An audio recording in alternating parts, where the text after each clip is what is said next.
Baspa supremo बहन मायावती ने बड़ा मुद्दा उठाया है और उन्होंने कहा है कि मनुस्मृति की तारीफ करने वाले लोग ये भूल रहे हैं कि बाबा साहेब भीमराव अंबेडकर ने मनुस्मृति का यूं ही विरोध नहीं किया और बाबा साहेब भीमराव अंबेडकर की अनुयायी बहन मायावती ने यूं ही नहीं विरोध किया। जब इनके मनुस्मृति के मानने वाले इनके गुरु गोलवलकर बाबा साहेब भीमराव अंबेडकर से मिलने गए और गिड़गिड़ाने गए थे, तब बाबा साहेब भीमराव अंबेडकर ने उनसे मिलने से इसलिए मना कर दिया था दिल्ली के अंदर और ये बोल दिया था कि ये जो आरएसएस है जिससे तुम मनुस्मृति चला रहे हो जहरीला पेड़ है। ये जहरीला पेड़ बाबा साहेब भीमराव अंबेडकर ने उसी समय बता दिया था जब मनुस्मृति को लेकर वो पहुंचे थे और सिर्फ इसलिए कहा था कि नमस्कार, क्या हाल चाल है? सब ठीक है? बहुत बढ़िया। अपना और अपने को ख्याल रखो और जब टाइम मिला तो वीडियो जरूर देखो। देसी देख बिगर ब्रेक बगल लाग लपेट, बिल्कुल देसी अंदाज में। मैं विपिन बेबाक, मेरे साथ मेरे सहयोगी शादाब रिजवी। जय हिंद, जय भीम, सत श्री अकाल, आदाब। मेरा नाम है शादाब। बसपा सुप्रीमो मायावती यानी बहुजन समाज पार्टी की राष्ट्रीय अध्यक्ष और उत्तर प्रदेश की पूर्व मुख्यमंत्री ने मनुस्मृति को लेकर एक बड़ा बयान दिया है। सोशल मीडिया साइट एक्स पर मायावती ने मनुस्मृति से जुड़ी प्रतिक्रिया देते हुए कही है कि बाबा साहेब को या को पूरा ज्ञान हो। उन्होंने लिखी है कि मनुस्मृति को बाबा साहेब डॉक्टर भीमराव अंबेडकर को पूरा ज्ञान हो, उनकी अनुयायी व बीएसपी की राष्ट्रीय अध्यक्ष को भी या को पूरा ज्ञान है, तभी यह व्यवस्था के विरुद्ध आवाज उठाकर यहाँ दुखी पीड़ितन को अपने पैरों पर खड़े करने के लिए बीएसपी की स्थापना करी गई। ये भी सर्वविदित है।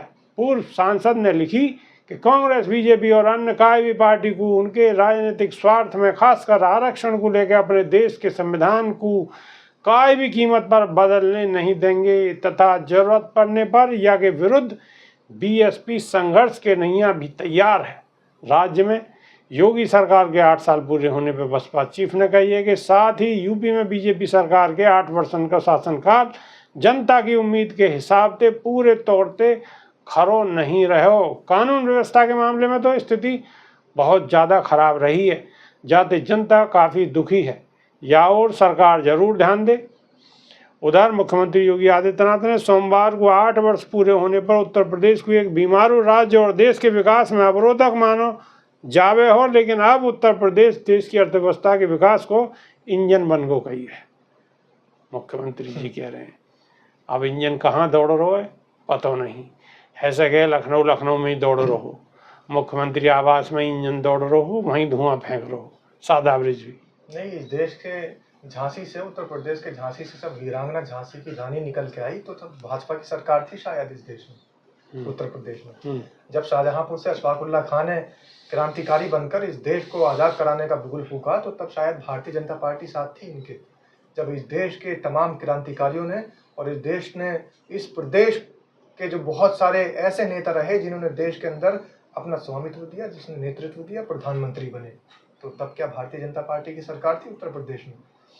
इस तरीके से एक प्रदेश को बीमारू कहना और देश के विकास में अवरोधक कहना, ये खुद एक बड़ा शर्मनाक वाक्य है। अगर इनकी जगह कोई और योगी होते तो मैं उनको जल समाधि देने की सलाह दे देता कि डूब कर जो है मर जाना देने नहीं चाहिए। अपने उत्तर प्रदेश के बारे में इस तरीके की घटिया बात करना, इस तरीके की बेतुकी बयानबाजी करना और अपने ही कार्यकाल को ऊंचा गिनवाना, ये कहाँ की अच्छी बात है। ये सिर्फ अपने मुंह मियां मिट्ठू बनने वाली बात है और इसके अलावा कुछ भी नहीं। मतलब इन मुख्यमंत्री जी तो पहले पब्लिक रोटी ना खा रही, ऐसे ही अपनो नहीं, हम लोग जो थे वो एक ऐसे प्रदेश में रह रहे थे जो बीमारू प्रदेश था। बीमार तो अब बन चुका है प्रदेश। ऐसे ही सब जंगल में हुलुलुलुलुलुलु करते घूमे। ये कह रहे हैं कि देश के विकास में अवरोधक था उत्तर प्रदेश। उत्तर प्रदेश ने ही इस देश के अंदर क्रांति लाई है। 1857 की क्रांति कहाँ से आई थी? क्या योगी जी के नाना के घर से आई थी? इनसे कोई सवाल पूछे। 1857 की क्रांति मेरठ से उपजी थी। उस समय भारतीय जनता पार्टी की सरकार नहीं थी यहाँ पर। उस समय देश के अवरोधक का काम नहीं कर रहा था। देश को गतिशील बनाने के लिए और विकासशील बनाने के लिए, देश से अंग्रेजों को मुक्त करने के लिए काम कर रहा था उत्तर प्रदेश। और उत्तर प्रदेश ने जब भी कभी काम किया वो इस देश को ऊंचा उठाने के लिए काम किया है। अभी हाल के जो 8 साल बचे हैं, इन 8 सालों में देश गर्क में गया है। इससे पहले देश में उत्तर प्रदेश का एक बड़ा नाम हुआ करता था।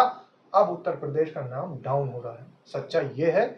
इसलिए अपने मुंह मियां मिट्ठू बनने के लिए इस तरीके के घटिया बयान देना ये बहुत शर्मनाक है। इनकी जगह कोई और योगी होते तो मैं पहले कह चुका हूं तो कि उनको जल समाधि ले लेने की और डूब कर मर जाने की सलाह देता। दूसरी बात, जो बसपा सुप्रीमो बहन मायावती ने बड़ा मुद्दा उठाया है और उन्होंने कहा है कि मनुस्मृति की तारीफ करने वाले लोग ये भूल रहे हैं कि बाबा साहेब भीमराव अंबेडकर ने मनुस्मृति का यूं ही विरोध नहीं किया और बाबा साहेब भीमराव अंबेडकर की अनुयायी बहन मायावती ने यूं ही नहीं विरोध किया।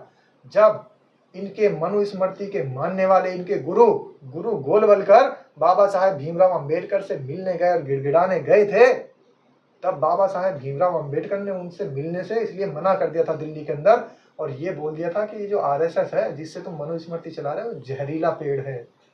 ये जहरीला पेड़ बाबा साहेब भीमराव अंबेडकर ने उसी समय बता दिया था जब मनुस्मृति को लेकर वो पहुंचे थे और सिर्फ इसलिए कहा था कि वीर गोवलकर और गुरु गोलवलकर कहने वाले लोगों, उस गोलवलकर की कहानी ये है कि बाबा साहेब भीमराव अंबेडकर ने उससे घृणा सिर्फ इसलिए की थी कि वो मनुस्मृति का मानने वाला था।